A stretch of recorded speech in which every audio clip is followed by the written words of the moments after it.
मला बरेचशा लोकांनी प्रश्न विचारला, तुम्ही काँग्रेस का सोडताय?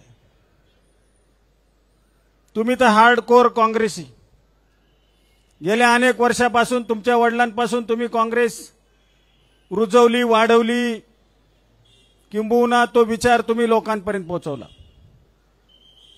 परंतु खरं सांगायचं साहेब, ही वेळ खरं तर माझ्यावर काँग्रेसनेच आणली आणि या परिस्थितीचा गेले 5-7 वर्षापासूनचा मी सातत्याने विचार करतोय। विखे पाटील साहेब विधिमंडळामध्ये असल्यानंतर मला वारंवार सांगायचे, अरे संग्राम निर्णय घे, निर्णय घे, निर्णय घे। आमचे जयकुमार गोरे सांगायचे, राहुल दादा सांगायचे, अनेक भारतीय जनता पार्टीतले सर्व प्रतिष्ठित पदाधिकारी मला सातत्याने सांगायचे की तुम्ही काहीतरी निर्णय घ्या। मी त्यांना सांगायचो, साहेब मी काही निर्णय घेऊ शकत नाही।